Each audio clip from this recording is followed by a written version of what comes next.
An 8-year-old girl runs desperately down the corridors of a public hospital, tears streaming down her face and her heart racing. Her mother, a cleaning lady juggling 3 jobs, is hospitalized in critical condition, needing an urgent heart surgery that costs more than they could ever save in a lifetime. With a trembling yet determined voice, the girl knocks on the doctor's office door and makes a proposal that leaves him speechless. "Doctor, I promise to be your maid forever if you save my mother." What she doesn't know is that a millionaire waiting for his appointment in the hallway overheard every word of her desperate plea. What happens next will change everyone's lives forever. The echo of hurried footsteps resounds through the chilly hallways of St. Vincent's County Hospital, mixing with the acrid smell of disinfectant that seems to cling to every breath.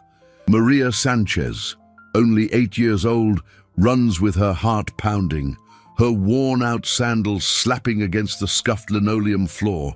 Tears stream down her brown face, but she doesn't stop to wipe them away. There's no time for tears now. "Doctor, doctor!" she yells, her high-pitched voice echoing off the hospital green walls. Nurses and doctors turn, surprised by the desperate urgency of the small child who seems lost in the morning chaos of the city's busiest hospital. Maria knows every hallway in this place. For the last 3 months, she has come here every morning before school, every afternoon after class, and every weekend.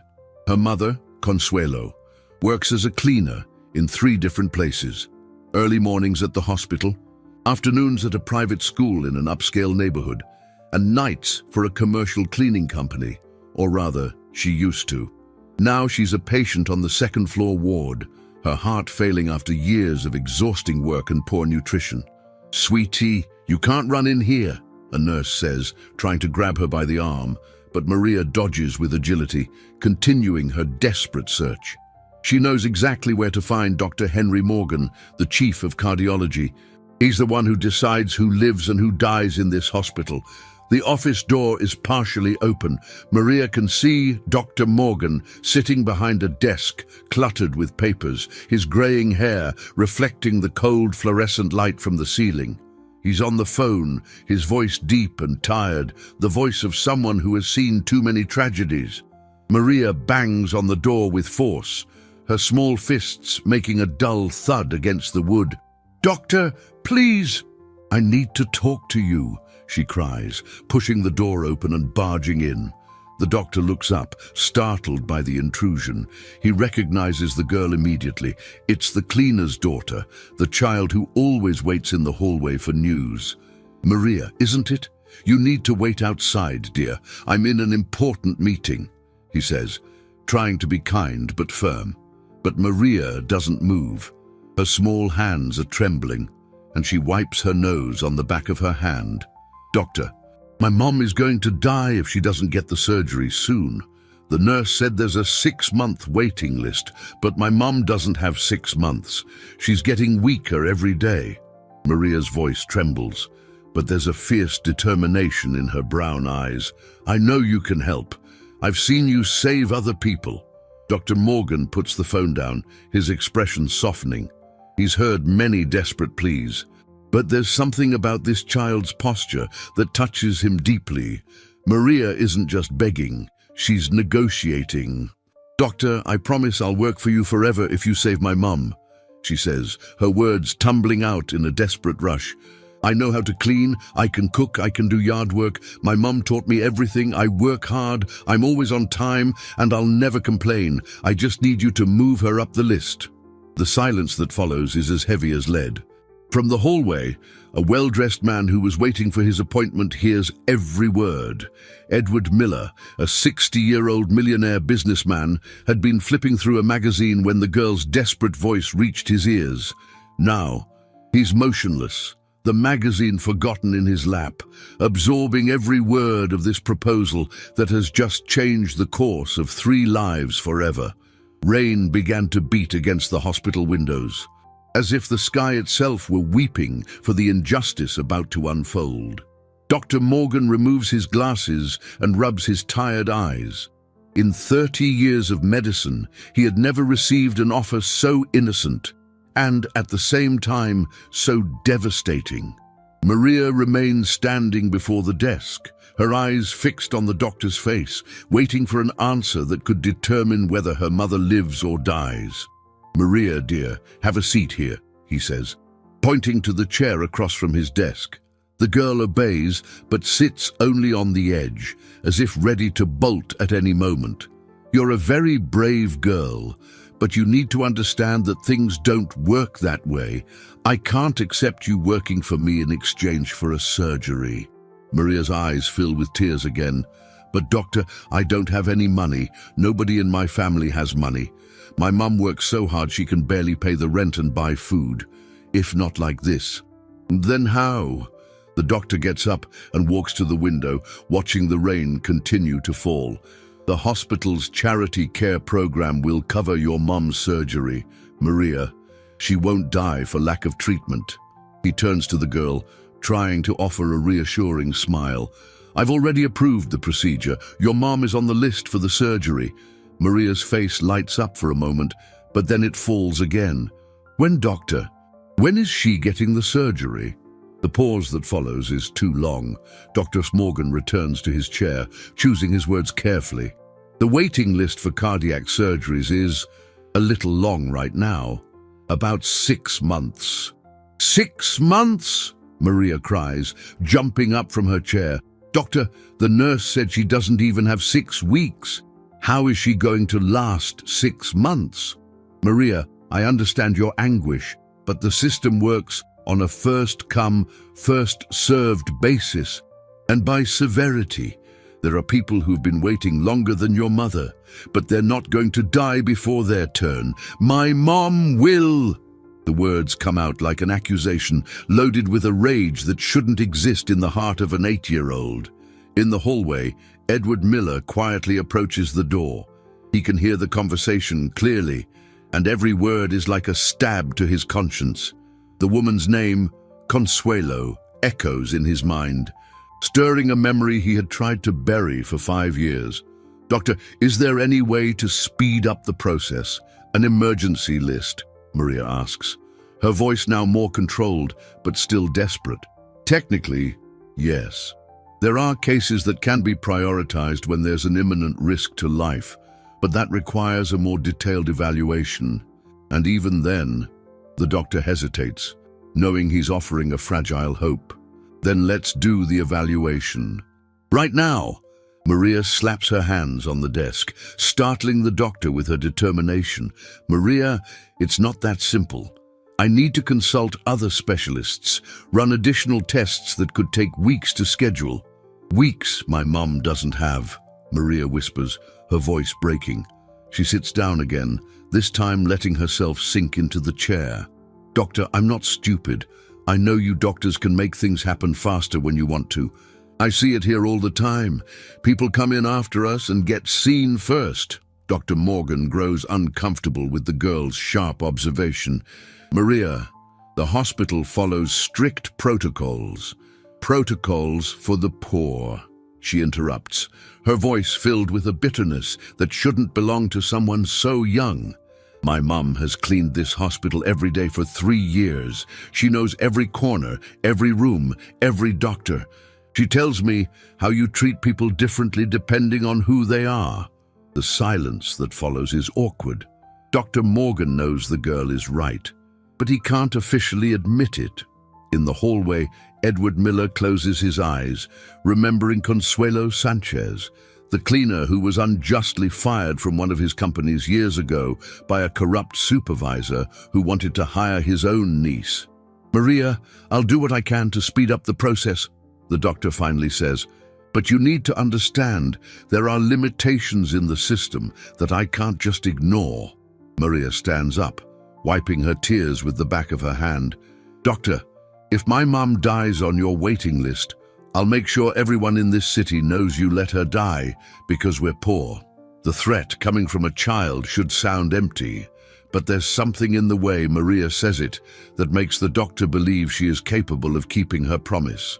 "I'm not giving up on my mom," Maria says, walking toward the door. If you won't help, I'll find another way. She leaves the office with the same determination she entered with, leaving Dr. Morgan alone with the weight of her words. Outside, Edward Miller watches the girl walk away down the hall, and a decision begins to form in his mind. Edward Miller remains motionless in the hallway for several minutes after Maria disappears from view.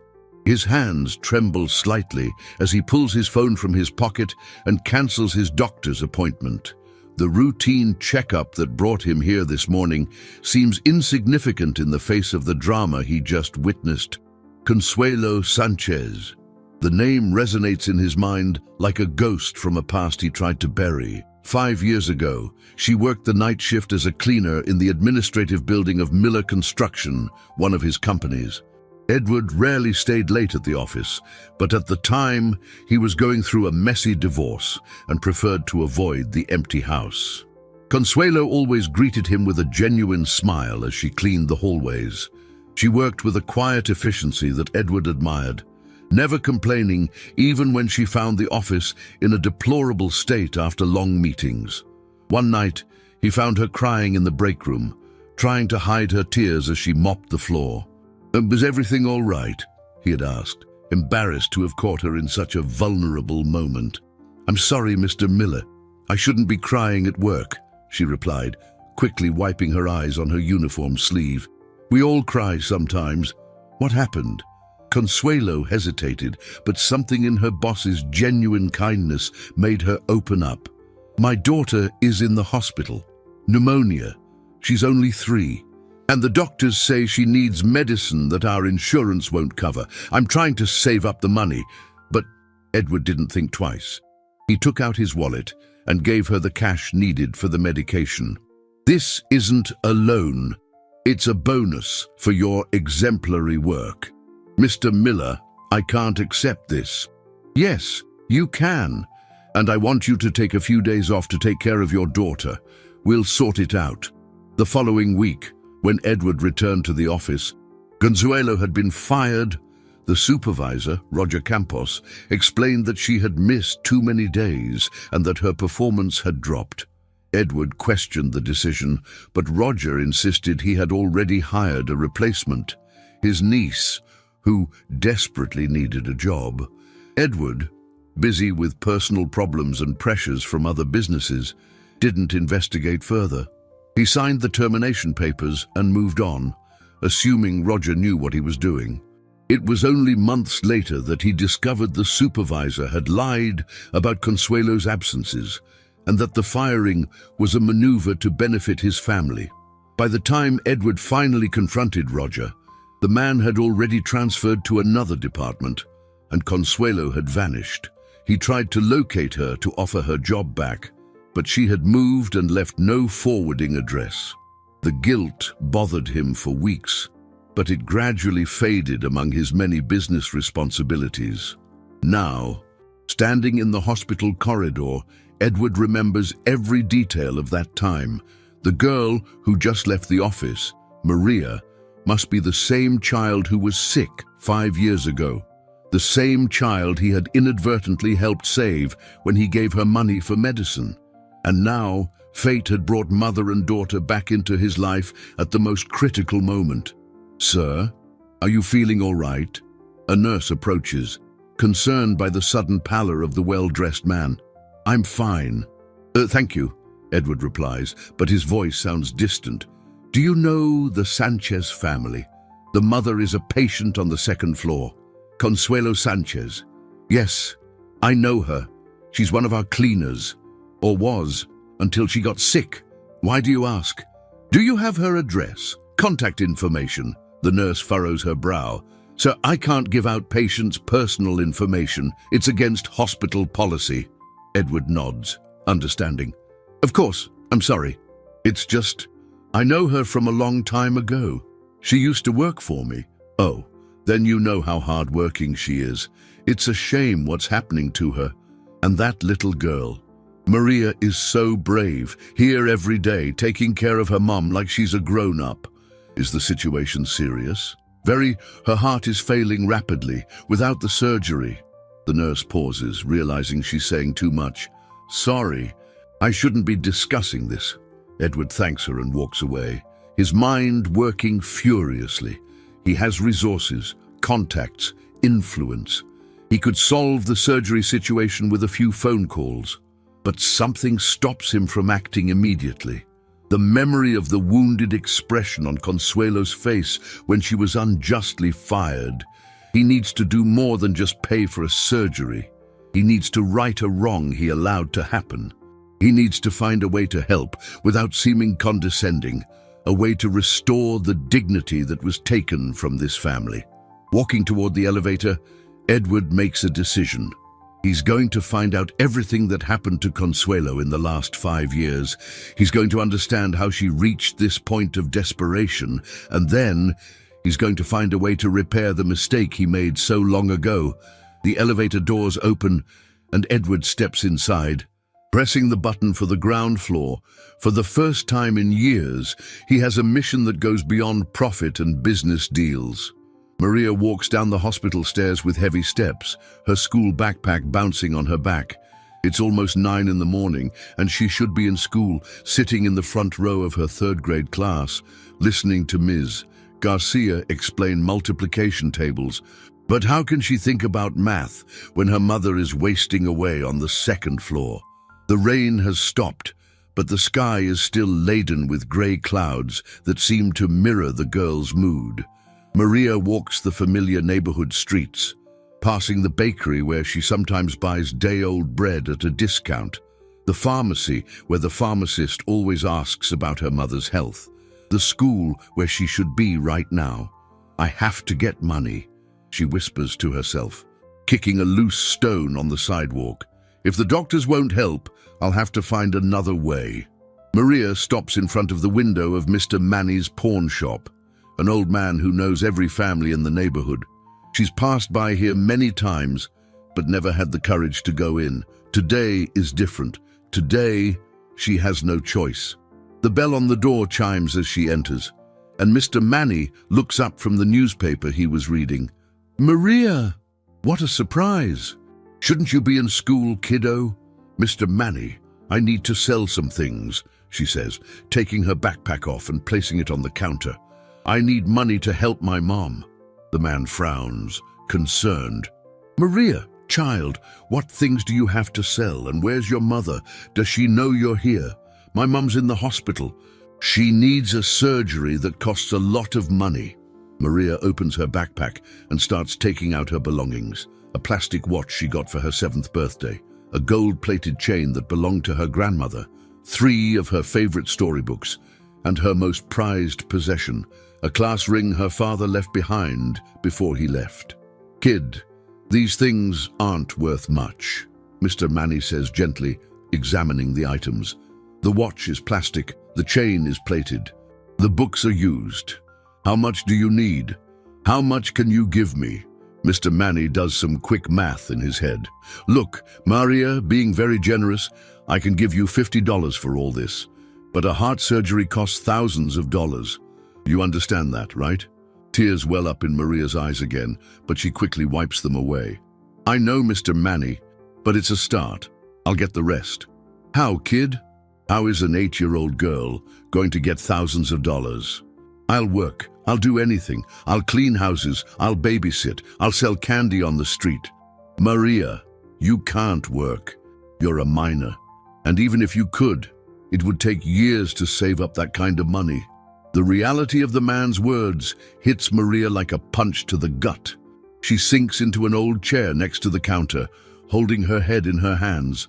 So my mom is going to die. Is that what you're saying? No, kid. That's not it. But you can't carry this responsibility alone. You're a child. I'm not a child, Maria yells, standing up abruptly. Children play with dolls and watch cartoons. I take care of my mom. I make food. I do laundry. I help with the bills. If I were a child, my mom wouldn't be dying. Mr. Manny falls silent, touched by the raw pain in the girl's voice. Maria, sit down. I'm going to tell you something. She obeys, wiping her nose on her sleeve. When I was young, my father got very sick. We were poor. We didn't have money for private doctors. I tried everything.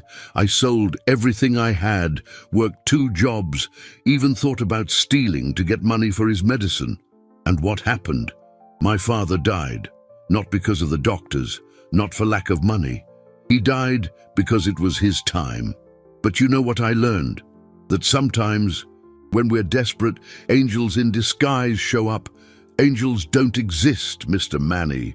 Yes, they do. They just look like regular people. It could be a doctor who decides to bend the rules, a neighbor who has an idea, or even a stranger who hears your story and decides to help. Maria shakes her head in disbelief. No one is going to help me. I only have myself. Maria, you're 8 years old. You shouldn't have to carry this weight alone. Where are your relatives? Your uncles, your grandparents? My grandma died last year. My dad left when I was 5. My mom hasn't spoken to her brothers since my grandpa died. It's just me and her. Mr. Manny sighs deeply. Then I'll give you the $50, but not for your things. I'll give it to you because I've known your mother since she was a little girl like you. Consuelo is a hard-working, honest woman, and she doesn't deserve this. Thank you, Mr. Manny, I promise I'll pay you back. You don't have to pay me back, kid, but promise me one thing. What? Promise me you'll accept help when it comes. Sometimes, pride can be more dangerous than poverty. Maria takes the money, stuffs it in her backpack, and heads for the door. I promise, Mr. Manny, but first, I'm going to try to solve this myself. She leaves the shop with $50 in her pocket and the weight of the world on her shoulders. She doesn't know that, at this very moment, Edward Miller is in the hospital parking lot, on the phone with his assistant, investigating everything about Consuelo Sanchez's life for the past 5 years. Edward Miller is sitting in the leather seat of his black Mercedes, parked in front of the hospital, with the phone glued to his ear. On the other end of the line, his personal assistant, Robert, reads from a detailed report he managed to compile in just 2 hours. Consuelo Sanchez, 42 years old, widowed since 2020, when her husband died in a workplace accident, Robert reports efficiently. After being terminated from our company in 2020, she worked various temp jobs. Currently, or rather, until 3 months ago, she held 3 jobs: morning cleaner at St. Vincent's County Hospital, afternoon cleaner at St. Teresa's Academy, and night cleaner for Total Hygiene Solutions. 3 jobs, Edward murmurs, feeling the weight of guilt tighten in his chest. Continue. The daughter, Maria Sanchez, 8 years old, attends P.S. 118. Excellent academic record, perfect attendance, always at the top of her class. Teachers report she is extremely responsible and mature for her age. Edward looks out the car window and sees Maria leaving a pawn shop, her backpack looking far too heavy for her small shoulders. Robert, I need you to find out more about the circumstances of her termination from our company. I want every detail about what Roger Campos did. I have some information on that already, sir. Would you like me to read it now? Yes. Roger Campos, at the time supervisor of the cleaning department, terminated Consuelo, citing excessive absences and poor performance. However, after speaking discreetly with employees from that time, I've discovered that Consuelo never missed a day without justification. The absences Roger cited were the days you yourself authorized for her to care for her sick daughter. Edward closes his eyes, anger rising in his chest. And his niece. Camila Campos was hired immediately after Consuelo's termination. She remained in the position for only 6 months before being fired for actual unexcused absences and inappropriate conduct at the workplace. Where is Roger Campos now? This is the interesting part, sir. He works at St. Vincent's County Hospital. He's an administrative supervisor in the Human Resources Department. Edward's eyes snap open. The same hospital where Consuelo worked and is now a patient. Exactly. And there's more. In the last 5 years, Roger has been promoted 3 times at the hospital, Apparently, he has considerable influence over administrative decisions, including hiring, firing, and, according to some sources, even the prioritization of elective surgeries. Are you implying that... I'm saying it's a very big coincidence, good sir. Consuelo worked at the hospital for 3 years, always praised by doctors and nurses. When she fell ill and had to take leave, she was terminated almost immediately. Roger claimed she was abusing medical leave. Edward gets out of the car and starts walking back to the hospital, his mind processing the information. Robert, I want you to investigate every decision Roger has made in the last 2 years. Hiring, firing, everything. And I want information on the criteria the hospital uses to prioritize surgeries. I'm already working on it, sir. But I must advise that some of this information may be confidential. Use all necessary resources. Hire private investigators, lawyers, whatever it takes. I want to know if there's a pattern of corruption in this hospital. Edward enters the hospital lobby again, observing the flow of doctors, nurses, and patients. Everything looks normal on the surface, but now he looks with different eyes, searching for signs of what Robert has just revealed.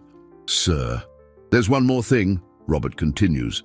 Consuelo Sanchez's surgery was indeed approved for charity care, but according to my sources at the hospital, her case was classified as elective instead of urgent, despite medical reports indicating it's an emergency. Who made that classification? The paperwork went through the administrative department. Guess who signs off on the priority classifications? Roger Campos. Exactly. And sir, there's something very strange. In the last 6 months, every cardiac emergency case that was reclassified as elective involved a low-income patient. Cases of patients with private insurance were never reclassified. Edward stops in the middle of the hallway, rage completely taking over. Robert, I want you to prepare a complete dossier on Roger Campos. I want every decision he made, every reclassification, every person who was harmed. And I want lawyers ready to act. Yes, sir, but may I suggest caution? If Roger is really doing what we suspect, he could retaliate against Consuelo Sanchez if he finds out he's being investigated. Edward looks toward the elevators leading to the 2nd floor, where Consuelo is a patient. You're right, we need to be strategic. First, we'll ensure she gets the proper treatment. Then, we'll destroy the scheme that nearly killed her. And what about the girl? Sir, Maria? Edward remembers the scene he witnessed in the doctor's office, the desperate promise of an 8-year-old offering her entire life in exchange for her mother's. Maria, she can't keep carrying this weight alone. But based on what I saw today, she won't accept help easily. She distrusts adults, and after everything we've discovered, I can't blame her. Would you like me to prepare a specific approach? Not yet. First, I need to understand the situation better. I'll observe, I'll learn about them, and when the time is right, I'll find a way to help without seeming condescending or suspicious. Edward hangs up the phone and stands in the lobby, observing the hospital routine with a completely new perspective. He came here for a routine medical checkup and discovered an injustice that might be costing lives. More than that, he discovered he has a personal responsibility to correct a mistake he allowed 5 years ago. The question now is, how can a millionaire help a proud, distrustful child without destroying her dignity in the process? Maria returns to the hospital in the late afternoon, after spending the entire day trying to find ways to make money. She visited 3 shops asking if they needed help, went to 2 houses where she knew elderly people lived alone to offer cleaning services, and even tried to sell the $50 Mr. Manny gave her for $100 to tourists in the main square. Nothing worked. Now, with sore feet and a heavy heart, she climbs the stairs to the 2nd floor to visit her mother. It's visiting hours, and she knows Consuelo will be waiting for her, trying to smile despite the pain in her chest. "Mom," Maria whispers, entering the ward where her mother shares a room with 3 other patients. Consuelo is awake, looking out the window, but she turns immediately when she hears her daughter's voice. "Maria, my love, I was worried. Where were you? Ms. Garcia called here asking why you weren't at school today." Maria approaches the bed, avoiding her mother's gaze. "I was taking care of some things." "What things, Maria? You can't skip school. Your education is important. More important than your life." The question slips out before Maria can stop it. She sits in the chair next to the bed, finally looking at her mother's pale face. Consuelo reaches out and touches her daughter's face tenderly. "Maria, my love, you can't stop living because of me. I'm going to be fine." "No, Mom, you're not." Maria holds her mother's hand, feeling how cold and weak it is. "I know about the surgery, about the waiting list. I talked to Dr. Morgan this morning." Consuelo's eyes fill with tears. "Maria, you shouldn't have done that. You shouldn't worry about these things. And then who will? It's just us, Mom. If I don't worry about you, who will?" The two sit in silence for a few minutes, holding hands. Consuelo knows her daughter is right, but she can't accept that an 8-year-old has to carry such a burden. "Mom, I tried to get money today," Maria confesses. "I sold some things to Mr. Manny. I asked if anyone needed help with cleaning or babysitting. But nobody wants to hire a kid. Maria, you can't." "Yes, I can. I know how to work. You taught me everything. How to clean a house, how to cook, how to take care of things. I can work to pay for your surgery." "No, Maria. I don't want you to grow up too fast because of me." "Mom, I already grew up too fast. There's no turning back now." The conversation is interrupted when someone knocks lightly on the ward door. A nurse enters, followed by a well-dressed man Maria recognizes immediately. It's the same man who was in the hallway when she talked to Dr. Morgan. "Mrs. Sanchez," the nurse says, "this gentleman would like to speak with you, if it's not a bother." Consuelo frowns, confused. "I don't know this man." Edward approaches the bed, hat in hand, clearly nervous. "Actually, Mrs. Sanchez, we've met. My name is Edward Miller. You worked for me a few years ago at Miller Construction." Consuelo's face transforms instantly. Recognition, then confusion, then a hint of anger flash in her eyes. "Mr. Miller, what are you doing here?" Maria looks back and forth between them, sensing the tension in the air. "Mom, you know this man." "She does," Edward answers before Consuelo can speak. "And I owe her a very big apology." "No apology needed," Consuelo says, her voice cold. "You did nothing wrong. It was just business." "No, Mrs. Sanchez, it wasn't just business. It was an injustice, and I let it happen." Maria looks at her mother, seeing tears form in her eyes. "Mom, what happened?" Edward pulls up a chair and sits, maintaining a respectful distance. "Maria, may I explain?" "No," Consuelo interrupts. "Mr. Miller, I appreciate the visit, but I don't want to talk about the past. Not now. Mrs. Sanchez, I know about your situation, about the surgery you need, about the waiting list, and I know I can help." Maria stands up abruptly. "We don't need your help." "Maria," Consuelo whispers. "No, Mom. You always told me to never take charity from anyone, to always keep our dignity, no matter what." Edward looks at the girl, seeing the same fierce determination he observed in the doctor's office. "Maria, it's not charity. It's justice." "Justice how?" "Your mother was unjustly fired from my company. I should have investigated better at the time. I should have stopped it from happening. Now I can correct that mistake." 5 years later, Maria crosses her arms, defiant. "Where were you when my mum was starving looking for work? Where were you when she had to take 3 jobs to pay the rent? Where were you when I had to learn to cook because she came home too late at night, too tired to make food?" Each of Maria's questions is like a stab to Edward's heart. "You're right. I wasn't here when you needed me, but I'm here now. And why should we trust you?" The question hangs in the air, heavy and challenging. Consuelo watches her daughter with both pride and sadness. Pride for the girl's strength and dignity, sadness because she had to develop so much distrust at such a young age. Edward takes a deep breath. Because, Maria, I made a terrible mistake 5 years ago, and I can't live with that on my conscience, knowing I can do something now. And because I saw you this morning offering your entire life to save your mother. A child shouldn't have to make that kind of offer. Maria looks at him for a long moment, studying his face, searching for signs of lies or manipulation. And what exactly do you want in return? The question surprises Edward. Nothing, Maria. I don't want anything in return. Everybody wants something in return. Always.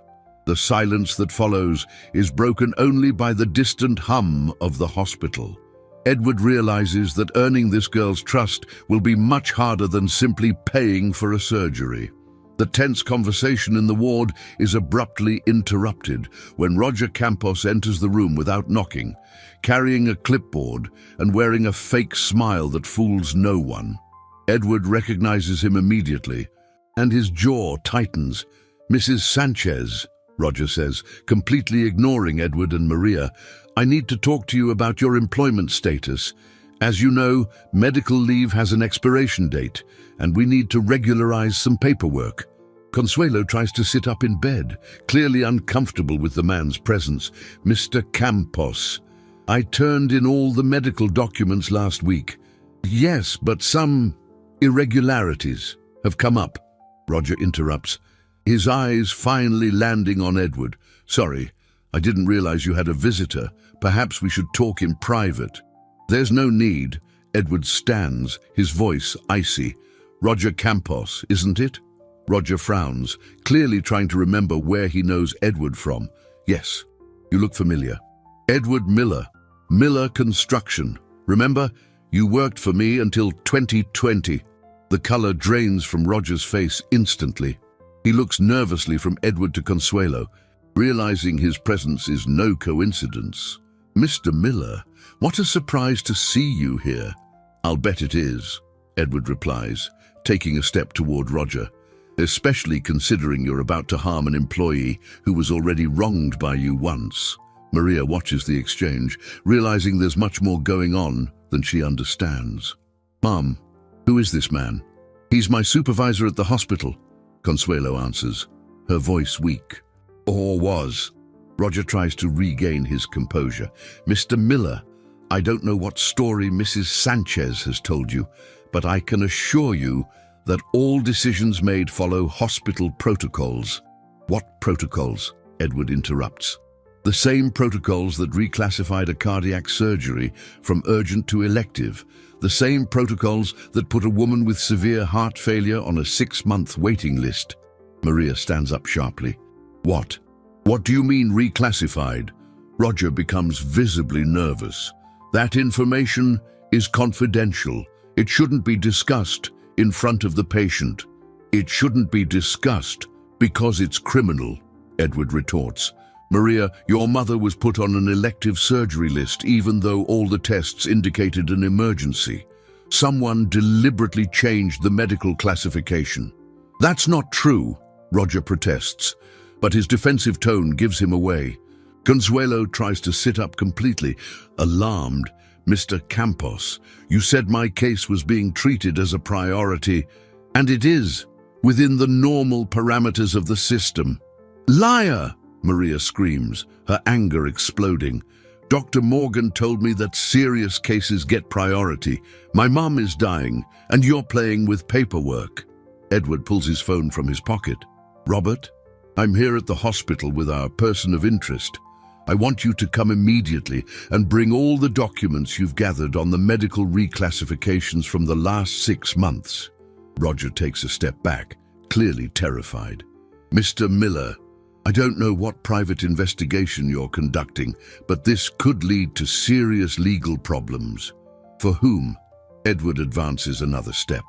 "For you, who is systematically harming poor patients. Or for me, for exposing corruption in a public hospital." I don't have to listen to this, Roger says, heading for the door. Mrs. Sanchez, we'll talk about your situation later. No, you'll talk now. Maria blocks Roger's path, her small hands balled into fists. You're not leaving here until you explain why my mum is dying on a waiting list while other people cut in line. Roger looks down at the girl with contempt. Get out of the way, girl. You don't understand how things work. I understand perfectly, Maria replies, her angry tears shimmering in her eyes. I understand you think you can play with people's lives because we're poor. I understand you did this to my mum before, taking her job, and now you're doing it again. Enough. Edward stands beside Maria. Roger, here's what's going to happen. You are going to leave this room, go to the medical department, and correct Mrs. Sanchez's surgery classification today. Now, and if I refuse? Edward smiles, but there's no warmth in his expression. Then tomorrow morning, every newspaper in the city will receive a complete dossier on your corrupt practices at this hospital, along with recorded conversations and documents proving you're misusing public funds. Roger's face goes livid. You have nothing on me. Robert, Edward speaks into the phone. Could you read Mr. Campos the title of the report you've prepared? Robert's voice comes through loud enough for everyone to hear. Report on administrative irregularities at St. Vincent's County Hospital.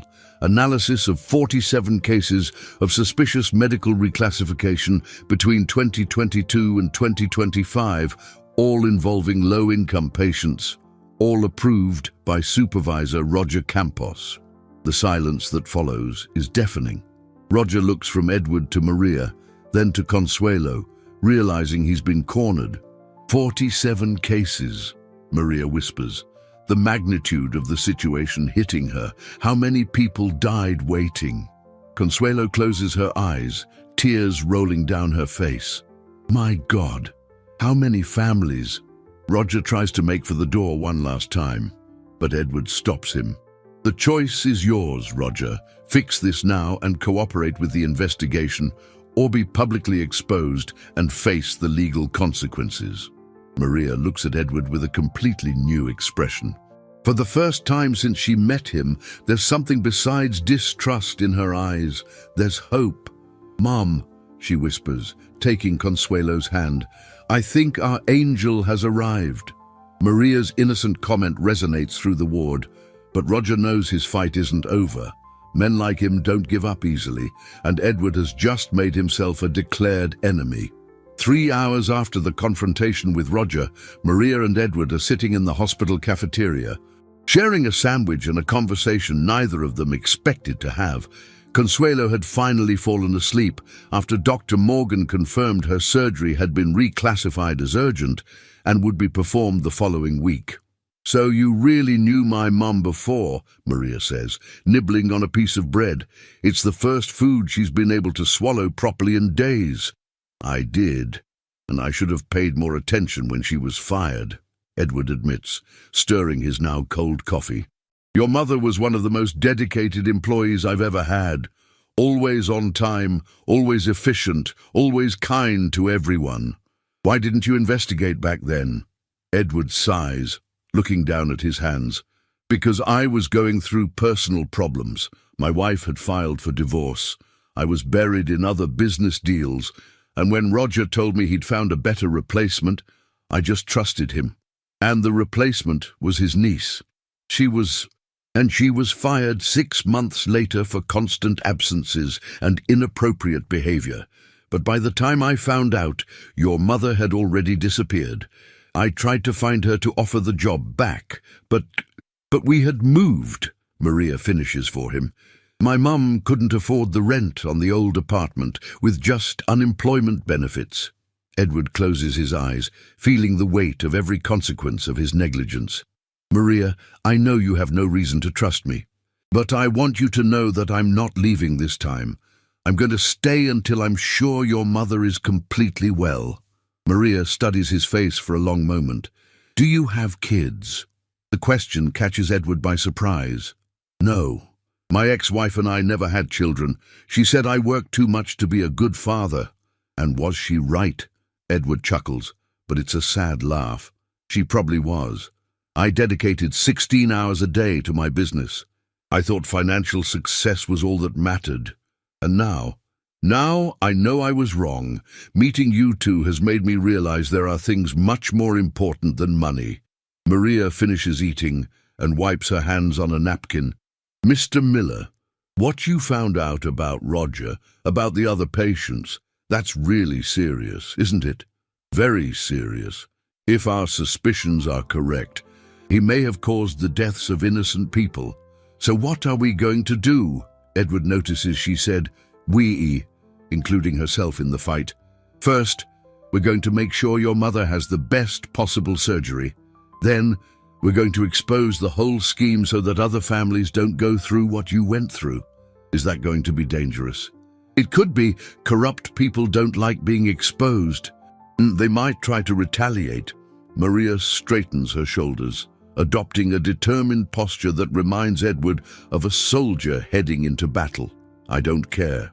If we do nothing, other kids will go through what I went through this morning. Maria, you don't have to get involved in this. It's a responsibility for adults. No, she interrupts firmly. I want to be involved. I want to help. How many times do you think I've seen my mom cry because she couldn't pay the bills? How many times did I pretend to be asleep when she thought I wasn't listening to her worry about how she was going to raise me alone? Edward falls silent, touched by the girl's maturity. Other kids shouldn't have to go through this, Maria continues. If I can help stop these bad people, then I want to help. All right, Edward relents. But on one condition, you do nothing dangerous, nothing that could put you at risk. Deal, but I want to know everything. I don't want to be treated like a kid who doesn't understand anything. Edward extends his hand to Maria. Partners. Maria looks at the outstretched hand, then at Edward's face. For the first time in years, she sees an adult who isn't trying to protect her with lies or half-truths. Someone who treats her like a person capable of understanding difficult situations. Partners, she says, shaking his hand. At that moment, Edward's phone rings. It's Robert. Sir, we have a problem. The assistant's voice is tense. Roger Campos didn't just correct Mrs. Sanchez's surgery classification, he also transferred several other patients from the urgent list to different hospitals, citing overcrowding. And sir, 3 of the cases we were investigating died in the last week. Edward turns pale. He's escalating the scheme. It seems so, and there's more. Our investigators have discovered that Roger has connections with administrators at other city-run hospitals. This could be much bigger than we thought. Maria, who managed to hear part of the conversation, grabs Edward's arm. What does that mean? Edward hangs up and looks at her with a grave expression. It means we've uncovered something much worse than simple corruption. It could be an organized scheme involving multiple hospitals. And now the war has really begun, and Roger knows we're onto him. Maria gets up from her chair, a fierce determination shining in her eyes. Then we'd better get ready to fight. Edward looks at the 8-year-old girl who has just become his ally in the fight against a corrupt system that nearly killed her mother. He doesn't know whether to feel proud or worried about her courage. Maria, he says softly, are you sure you want to do this? I'm absolutely sure, she replies. My mom always taught me that when you see an injustice, you have 2 choices. Stay silent and be an accomplice, or fight and be a hero. I choose to fight. The next morning, Maria arrives at the hospital earlier than usual. She has a plan she hasn't told Edward about. She wants to investigate on her own. She knows every hallway, every room, every employee in this place. She can find out things a wealthy businessman never could. Good morning, Maria, greets Mrs. Gable, the oldest cleaner at the hospital. Is your mom doing better today? Yes, she is, Mrs. Gable. Thank you, Maria replies, but she doesn't stop walking. She's on a mission. Maria knows that Roger always arrives early and goes straight to his office on the 3rd floor. What he doesn't know is that there's a small janitor's closet next to his office, and one of the walls is so thin you can hear conversations on the other side. Her mother told her that once, complaining about how hard it was to work with the noise from the office. She climbs the stairs silently, checks to make sure the hallway is empty, and slips into the closet. It isn't long before she hears Roger's voice on the phone.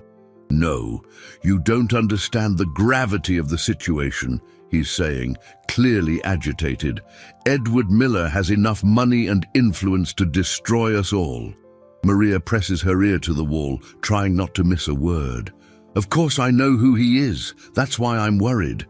He's already sent investigators after our records. If they find out about the medication..." "Medication?" Maria frowns. "What medication?" "Look, I need to transfer more cases today. I want that ward half empty by tomorrow. And about those expired drugs we bought at a discount, you need to use them all before anyone finds out." Maria's heart races. Expired drugs. They're giving patients expired medicine. "I don't care if a few patients have reactions. It's better than getting caught with a stock of illegal medicine. If anyone asks, you say they were normal reactions to the treatment." Maria covers her mouth with her hands to keep from screaming. "They aren't just delaying surgeries, they're poisoning people." "And about the Sanchez girl?" "Yes, the cleaner's daughter. She's sticking her nose where it doesn't belong. Yesterday she was walking around the hospital asking questions. We need to be careful with her too." A chill of fear runs down Maria's spine. They know she's investigating. "What do you mean, careful?" "Look, I don't want to know the details, just handle it. Her mother's surgery is next week. It would be a shame if a complication were to happen during the procedure." Maria's blood runs cold. They're planning to sabotage her mother's surgery. She has to get out of there immediately and tell Edward everything. But when she tries to move, she bumps into a broom, which falls with a clatter. "What was that noise?" she hears Roger say. Maria freezes in fear. If he finds her, never mind. Must have been the wind. As I was saying, I need you to speed everything up. I want all the problem patients transferred by Friday. And about the Sanchez surgery, we'll talk in person. Better not to discuss these things over the phone. Maria waits in silence until she hears Roger hang up and leave his office. Only then does she manage to slip out of the closet, her legs trembling with fear and rage. She runs down the hallway, nearly stumbles down the stairs, and heads straight for the lobby where she arranged to meet Edward. He hasn't arrived yet, but she can't wait. She grabs the payphone and dials the number he gave her yesterday. "Edward, it's me, Maria. I need to talk to you, urgently." "Maria, what happened? Are you okay?" "I'm not okay. I found out something terrible. They're not just delaying surgeries. They're using expired medicine on patients. And they're planning something against my mom during her surgery." "Calm down, Maria. Where are you?" "At the payphone in the hospital lobby. I hid near Roger's office and heard him on the phone. Edward, they know I'm investigating. He said I'm sticking my nose where it doesn't belong." "Maria, listen carefully. Leave the hospital right now. Go straight home and stay there until I get there. Don't talk to anyone else about this." "But my mom, your mother is safe for now. The surgery is next week, but you need to get out of there now. They might do something to you." Maria looks around and sees Roger coming down the stairs, his eyes scanning the lobby as if he's looking for something or someone. "Edward, he's here. He's looking for me." "Maria, is there a back exit from the hospital? Near the laundry room?" "Yes, there is. Go that way." "Now, I'm sending Robert to pick you up. He'll be in a black BMW parked on the back street in 5 minutes. Maria hangs up the phone and tries to walk naturally toward the back of the hospital. But as she passes the reception desk, she hears Roger call out, "Maria, Maria Sanchez." She doesn't turn. She quickens her pace, pretending she didn't hear. "Maria, I need to talk to you about your mother." Now she has no choice. If she ran, he'd know she discovered something. If she stopped to talk, she might not get away. Maria stops and turns around slowly, trying to look like an innocent child. "Hi, Mr. Campos." What is it? Where were you just now? An employee said they saw you on the 3rd floor. I was looking for the bathroom. I got lost. She lies, surprised by the naturalness of her own voice. Roger studies her with suspicion. Maria, you're a very smart girl. Too smart for your own good. The threat in his tone is clear. Maria feels her heart pound, but she maintains her innocent expression. I don't understand, Mr. Campos. Yes, you do. And I want you to know that I'm watching you. Anything that happens to your mother during the surgery, well, accidents happen in hospitals. The mask had finally dropped. Roger was no longer pretending to be kind. Maria looks at him with all the courage she can muster. My mom is going to be fine, and you're not going to hurt anyone else. We'll see, Roger smirks coldly. We'll see. Maria manages to reach the hospital's back exit without being followed, but her hands are trembling when she sees the black BMW parked exactly where Edward said it would be. Robert gets out of the car and approaches her carefully. Maria, I'm Robert, Mr. Miller's assistant. He sent me to pick you up. Maria looks at the man in the suit. Still wary. How do I know you're really who you say you are? Robert smiles, impressed by the girl's caution. Mr. Miller said you'd ask that. He told me to say that you two made a deal yesterday. You shook hands and you called him your partner. Maria relaxes a little. Okay, but where's Edward? He's handling some urgent matters related to what you discovered. We're going to a safe place where you can talk without being disturbed. During the car ride, Maria tells Robert everything she heard, and he records every word on his phone. When they arrive at Edward's office, a glass-walled skyscraper in the city center, Maria is stunned by the size and elegance of the place. Maria! Edward stands up from his desk as she enters the room. Are you okay? You weren't hurt? I'm fine, but I'm really scared for my mom, she replies, sinking into an armchair that's bigger than her bed at home. Tell me everything again. Every detail you remember. Maria repeats everything she heard, and Edward jots down every word. When she finishes, he's silent for a few minutes, processing the information. Maria, what you've discovered is far more serious than we imagined. We're not just dealing with administrative corruption. We're dealing with people who are deliberately killing patients. And they're going to try to kill my mum during her surgery. They won't succeed, Edward says firmly. And because we're not going to let her have the surgery in this hospital. What do you mean? Edward gets up and walks to the window. Maria, I have connections at other hospitals. Private hospitals where Roger has no influence. I can transfer your mother to a safe place. But what about the other patients? Are we just going to abandon them? The question catches Edward by surprise. Even in danger, Maria is still worried about strangers. Oh, we're not abandoning anyone. But first, we need to ensure your mother is safe. Then we'll expose the entire scheme. Edward, Maria says, using his first name without Mr. Hun for the first time. I have an idea. What idea? What if we pretend we don't know anything? What if we let them think we've given up the investigation? Edward furrows his brow. Why? Because if they think they're safe, they'll let their guard down. And then we can get better proof. Maria, that's incredibly dangerous if they suspect anything. But it's the only way to save the other patients, too. If we just save my mom and expose the scheme later, they'll have time to destroy all the evidence and keep killing people in other hospitals. Edward is impressed by the girl's strategic thinking. What exactly are you suggesting? That I go back to the hospital tomorrow and act like a scared kid who's given up investigating? Meanwhile, you can prepare hidden recorders and cameras to get proof. Absolutely not. I will not put you at risk. Edward, I'm already at risk. They know I know something. If I disappear now, they'll become even more suspicious. Robert, who had been listening in silence, speaks up. Mr. Miller, technically the girl is right. If she suddenly vanishes, it could accelerate their plans against Mrs. Sanchez. You're both insane if you think I'm going to use an 8-year-old girl as bait. Not as bait, Maria corrects him. As a spy, I know the hospital better than any adult. I know where they keep the medications. I know which nurses are honest and which ones are accomplices. I know everyone's schedules. Edward paces the room, clearly conflicted. Hokum, what if they try to do something to you? They won't try anything during the day, with so many people around, and I can carry one of those emergency devices you mentioned.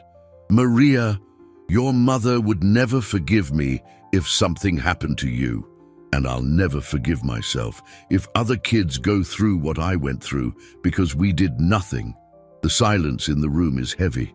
Edward looks at Maria and sees in her a determination that rivals that of any adult he's ever met. If we do this, he says finally, it has to be my way, with every safety precaution I demand. Deal. And if at any moment I say it's over, you stop. No arguments. Deal. Edward takes a deep breath. Robert, contact our technicians. I want miniaturized recording equipment, and I want a discreet security team at the hospital, disguised as visitors and staff. Yes, sir.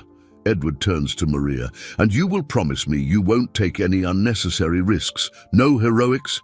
You observe, you record, and you get out if you sense any danger. I promise. Maria, why are you willing to take this risk? Your mother is safe now. I can transfer her today. Maria is silent for a moment, gathering her thoughts. Because when I was in that closet listening to Roger talk about expired medicine, I thought about all the kids who are in the hospital rooms right now. Kids like me, watching their parents get sick. She stops, tears beginning to fall. I thought, what if it was my mom taking expired medicine? What if she was the one who died because someone wanted to make money? I can't let that happen to other families. Edward kneels beside Maria's armchair. You are the bravest person I have ever met, child or adult. Maria wipes her tears. So we're going to save everyone. We're going to save everyone, Edward confirms, knowing he has just accepted the most important and dangerous mission of his life. The next morning, Maria returns to the hospital with a small recorder hidden in her shirt pocket and an emergency device disguised as a watch. Edward dropped her off at the entrance, pretending to be just a family acquaintance, but she knows there are at least 5 members of his security team scattered throughout the hospital. Maria, the head nurse, Rose, greets her in the lobby. How's your mother today? Better, thank you. The doctors said her surgery will be on Monday, Maria replies, trying to sound like a relieved child and not a spy on a mission. That's wonderful, dear. Your mother is a fighter. Maria goes up to the second floor to visit Consuelo, who is visibly better after receiving the proper medication. But Maria notices something strange. There are 2 nurses she's never seen before caring for patients in the cardiac wing. Mom! Who are those nurses over there? She asks discreetly. Consuelo looks in the direction indicated. I don't know, honey. They arrived yesterday, said they were part of the specialized cardiac surgery team. A little strange, because Nurse Rose has always managed this wing. Maria feels a chill. Specialized nurses who appeared out of nowhere, right after Roger found out he was being investigated. This couldn't be a coincidence. Mom, I'm going to take a little walk around the hospital. I'll be right back. Maria leaves the room and discreetly follows one of the new nurses. The woman heads straight for the hospital pharmacy, where she speaks in a low voice with the pharmacist. Maria hides behind a pillar and activates the recorder. Did the shipment arrive? The nurse asks. It did, but I'm worried. Some of the expiration dates are cutting it very close. Don't worry, we'll use it all before anyone notices. And if a patient asks about strange reactions, you just say it's normal, and the ones that have already expired. Mix them in with the new ones, in the small doses we use here. It's hard to notice a difference in efficacy. Maria claps a hand over her mouth to keep from gasping in horror. They really are using expired medicine on purpose. The nurse continues. Roger said we have to speed everything up, especially with the patients who are drawing too much attention. The Sanchez surgery, for example. What about her surgery? It's going to have a few complications. Nothing that can be traced back to us. Of course, Maria's blood runs cold. They are really planning to sabotage her mother's surgery. Maria quietly backs away and heads for the restroom, where she calls Edward. "I got the recording," she whispers. "They confirmed everything. Expired medicine mixed with new, and they're planning to do something during my mom's surgery." "Maria, get out of there now." "Not yet. I need to find out where they're storing the expired drugs. If we have physical proof..." "Maria, this is enough. We have recordings, we have witnesses. But they'll deny everything and say the recordings are fake. We need proof. That can't be disputed." Edward is silent for a moment. "Where do you think they're keeping them?" "There's a storeroom in the basement that my mom always used to clean. She said it's locked, and only Roger and the pharmacist have a key." "Maria, no. You are not going to the basement alone." "I won't be alone. One of your security people can come with me." "How will you recognize who's on my team?" "You said one of them is a woman with short hair disguised as a visitor. I'll ask her for help finding a room, and she'll know it's me." Edward sighs, knowing Maria won't back down.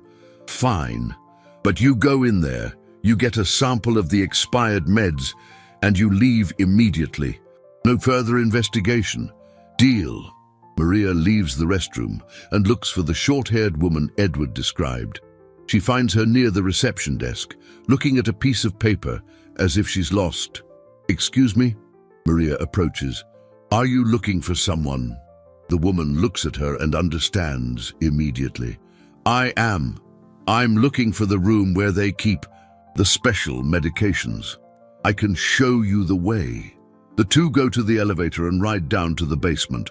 The hallway is darker and quieter than the rest of the hospital. Maria leads the security agent to a door marked "Storage, Restricted Access." "The door's locked," the agent whispers. Maria smiles. "My mom taught me a few useful things." She pulls a bobby pin from her hair and, to the agent's surprise, picks the simple lock in under a minute. "Where did you learn to do that?" "My mom worked as a cleaner in a lot of places. Sometimes keys got lost and she had to improvise."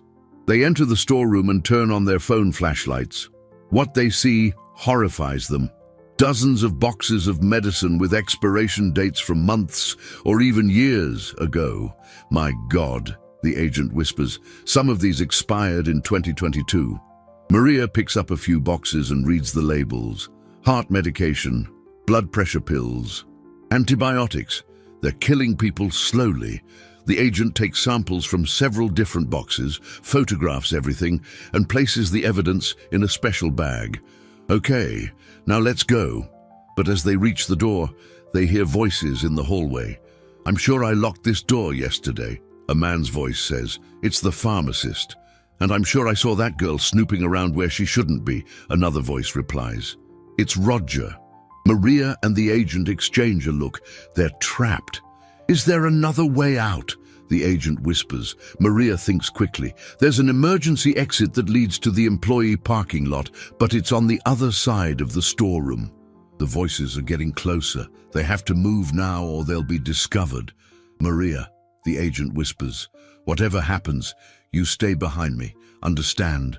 Maria nods, but deep down she knows that if they're discovered, it won't just be her safety at risk.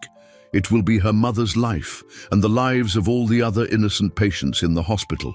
Maria and the security agent move silently toward the emergency exit at the back of the storeroom, but the sound of the main door being unlocked freezes them in place.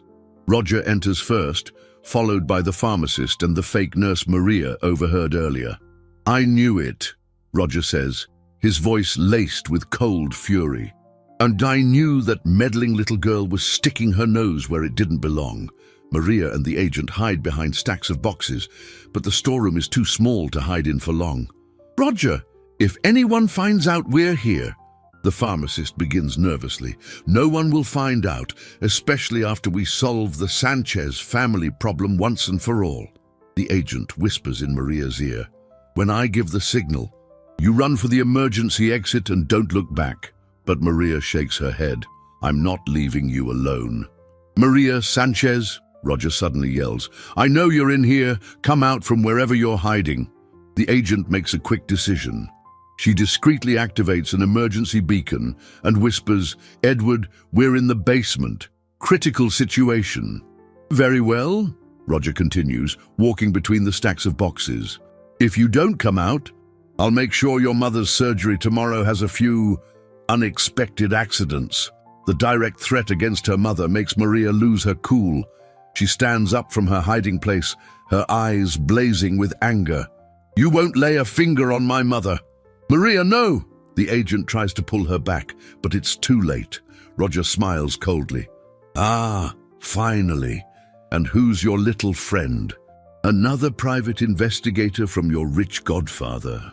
The agent reveals herself as well, placing herself between Maria and the three criminals.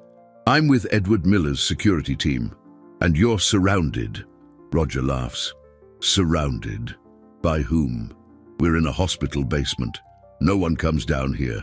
At that moment, Maria remembers something her mother always told her. When you're cornered, use your wits, not your strength.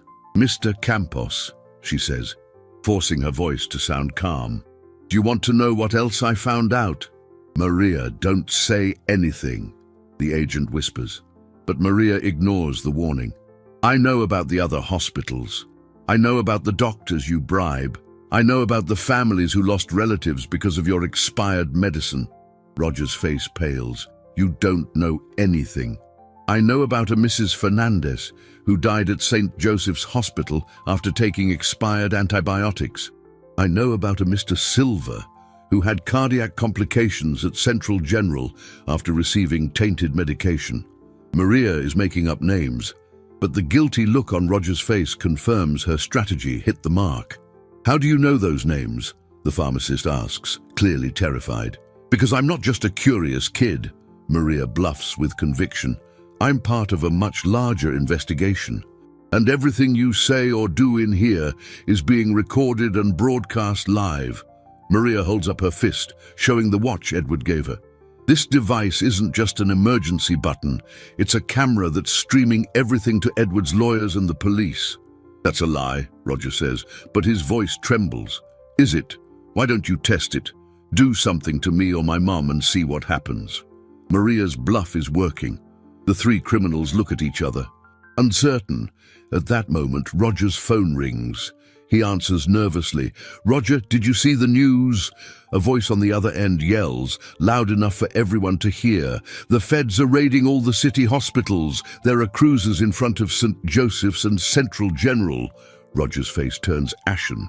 Maria smiles, realizing Edward must have pulled all his strings at once. You... Roger looks from Maria to the agent. You planned all this? We did, Maria confirms, even though she knew nothing about any police operations. And now you have two choices. Turn yourselves in and cooperate with the investigation, or try to run and be arrested as fugitives. The fake nurse is already backing toward the door. Roger, I didn't sign up for this. I just altered some paperwork. I didn't know people were dying. Get back here, Roger yells, but the woman runs out. The pharmacist is backing away too. Roger, it's over. We have to accept that it's over. Maria hears the sound of footsteps in the hallway. A lot of footsteps. Maria! Edward's voice echoes through the basement. Maria, where are you? Here, Edward, in the storeroom. Seconds later, Edward bursts into the storeroom, followed by federal agents and his security team. Roger looks around and realizes it's truly over. Maria! Edward rushes to her, checking to see if she's okay. Are you hurt? I'm fine, and we got everything, the recordings, the proof of the medicine, confessions about other hospitals. The lead federal agent approaches Roger. Mr. Campos, you're under arrest for conspiracy, negligent homicide, bribery, and trafficking of expired medications. As they lead a handcuffed Roger away, he looks at Maria one last time. You don't know who you're messing with, kid. This isn't over. Yes, it is, Maria replies with a firmness that impresses every adult present. Because now, everyone knows who you are. Edward kneels beside Maria.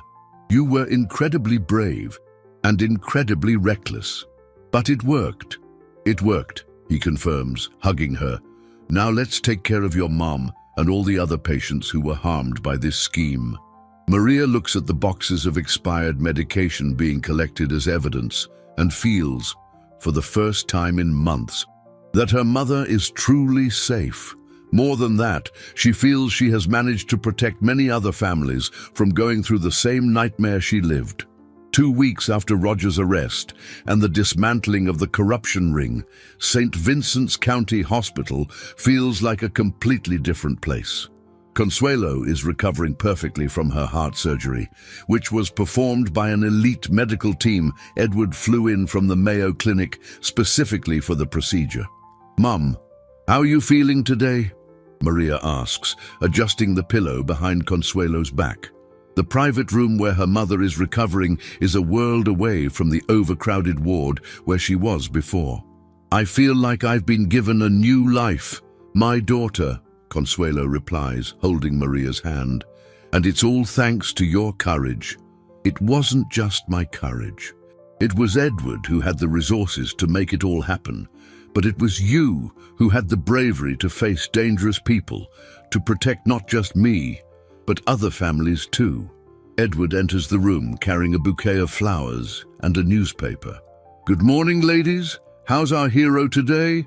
Edward, you don't have to bring flowers every day, Consuelo protests gently. Yes, I do. It's the least I can do. Edward sits in the chair beside the bed.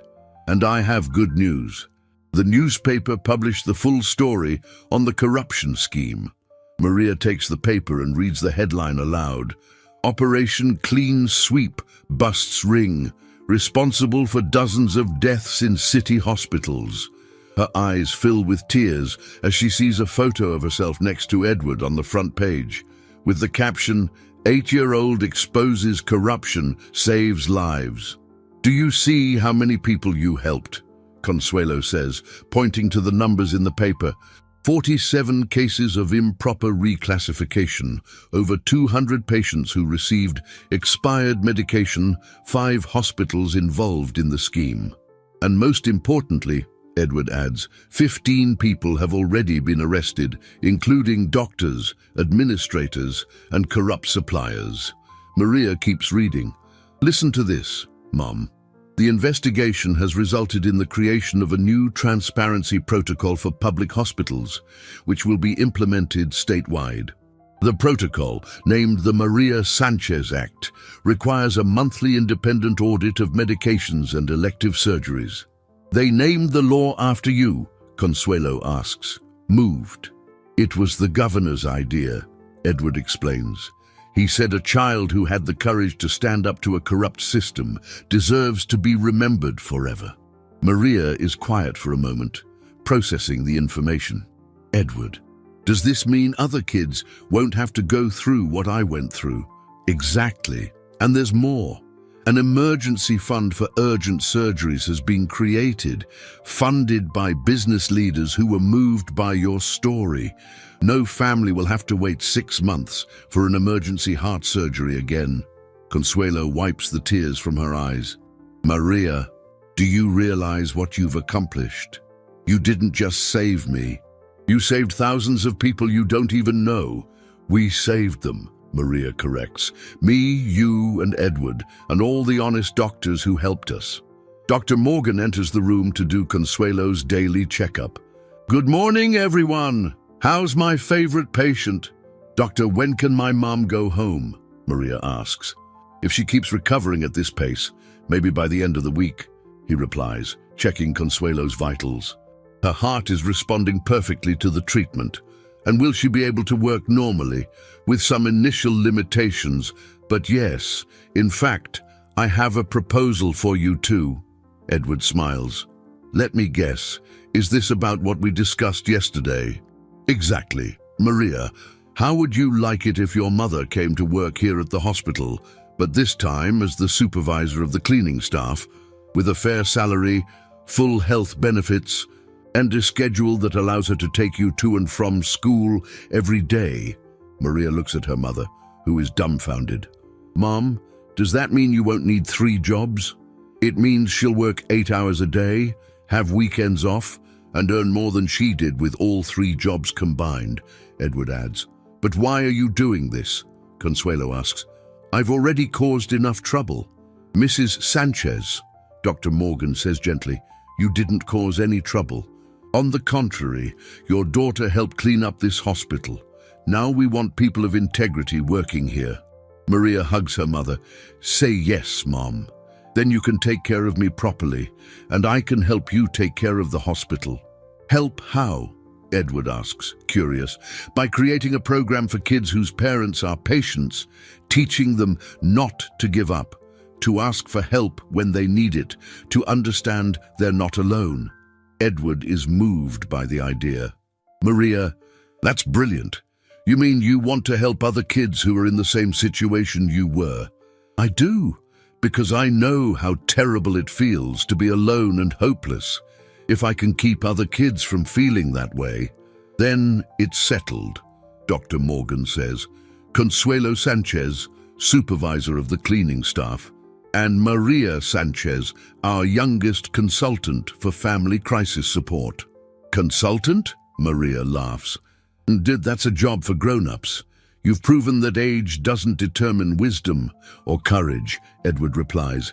And who better to help scared children than someone who went through the same experience and won? Consuelo holds Maria's and Edward's hands.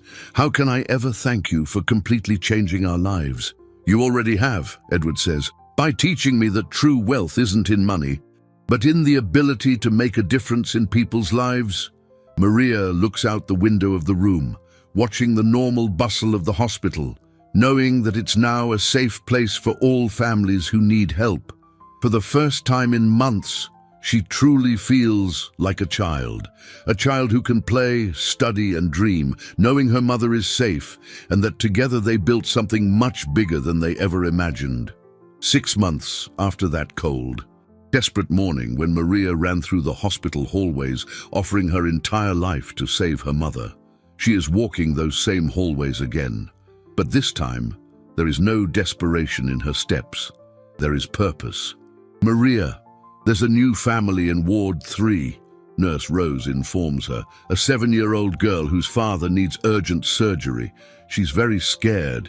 I'm on my way, Maria replies, adjusting the small ID badge she wears on her chest. Maria Sanchez, Family Support Program. Maria knocks lightly on the ward door and sees a small girl sitting beside the bed of a man who is sleeping, clearly sedated. The child has the same red, tear-stained eyes that Maria had for so long. Hi, Maria says softly, sitting in a chair beside the girl. My name is Maria. What's yours? Julia, the girl whispers, not taking her eyes off her father. Julia, is your dad sick? He is. The doctor said he needs a heart operation, but I don't really understand what's happening. Maria smiles tenderly. Do you want me to explain? I know a lot about heart surgeries. You do? But you're a kid like me. I am. But 6 months ago, it was my mom who was in this bed, needing the same surgery as your dad. Julia finally looks at Maria, interested. And what happened to her? She had the surgery and got all better. Today, she works here at the hospital, helping make sure everything runs right. But did you have money to pay for the surgery? Maria shakes her head. We didn't have any money at all. It was just me and her, like you two. But you know what I learned? What? I learned that when you're facing something really hard, you don't have to face it alone. There's always someone willing to help, even when it feels like there isn't. Julia wipes her nose on her sleeve. My aunt said everything will be okay, but I saw her crying on the phone yesterday. I don't think she has money either. Julia, can I tell you a secret? The girl nods. When my mum was sick, I offered to be the doctor's maid forever if he saved her. I was so desperate, I thought I had to trade my whole life for hers. Did it work? It didn't have to, because an angel in disguise showed up and helped us. And you know what else? He taught me that accepting help isn't a weakness, it's smart. At that moment, Edward enters the ward carrying a teddy bear and a warm smile. Maria, I found you. And who is this young lady? Edward, this is Julia. Julia, this is Edward. He's my angel in disguise. Edward laughs and offers the teddy bear to Julia. Hello, Julia. I heard your father needs a surgery. Julia takes the bear shyly. He does, but we don't have any money. Good thing you don't need any, Edward replies. Ever since Maria taught me about courage and justice, we created a special fund for families just like yours. Your father will have the surgery, and it won't cost you a thing. Really? Julia asks, her eyes filling with hope. Really? Maria confirms. And I'm going to stay here with you through the whole process, explaining everything that happens. So you won't be scared like I was. Consuelo appears at the doorway, wearing her new supervisor's uniform. Maria, honey, it's time for lunch. Mum, this is Julia. We're going to take care of her, just like people took care of us. Consuelo comes closer and gently touches Julia's head. Of course we will, my love. Julia, you'll see that this hospital is now a place where families like ours are treated with all the care they deserve. Maria, Julia asks, or do you think I'll be as brave as you were? You're already being brave, Julia. Being here, watching over your dad, not giving up, that's courage. And what if I get scared? If you get scared, you call me, or you call my mom, or Edward, or anyone on our team, because now you're not alone anymore. Edward watches Maria talking to Julia and remembers the desperate girl he met 6 months ago. The transformation is complete, from a frightened child to a young mentor, from a victim of the system to a reformer of society. Maria, he says, do you remember the promise you made to Dr. Morgan on the first day we met? I remember. I offered to be his maid forever. Well, in a way, you're fulfilling that promise. Except now you're not a maid. You're a partner in the mission to take care of people. Maria smiles, holding Julia's hand. Edward, you know what the best part of all this is? What's that? I discovered that when you help other people not to give up, you never give up either. And when you teach other people to have hope, your own hope gets stronger. Consuelo hugs her daughter. And that's why you're my hero, Maria. Not just because you saved my life, but because you turned your pain into a way to heal the pain of others. Julia looks at Maria with admiration. When I grow up, I want to be like you. You already are like me, Julia. You just have to believe in yourself. Edward looks out the ward window and sees the sun shining over the city, illuminating a hospital that now represents hope instead of despair. Maria has transformed not only her own life and her family's, but also the reality for hundreds of other families who will never again have to face injustice alone. The girl who once offered her freedom to save her mother found, in her generosity, a much greater freedom, the freedom to make a difference in the world. And she discovered that true heroes aren't those who never feel fear, but those who, even when afraid, choose to fight for what is right. From the hospital corridor, the echo of children's laughter mixes with the beeping of medical equipment, creating a symphony of life and hope. Maria Sanchez is no longer just a child who survived a tragedy. She is a young woman who has turned her experience into a source of strength for all who know her. And somewhere in this renewed hospital, other families are discovering that sometimes angels appear when we least expect them, disguised as ordinary people with extraordinary hearts.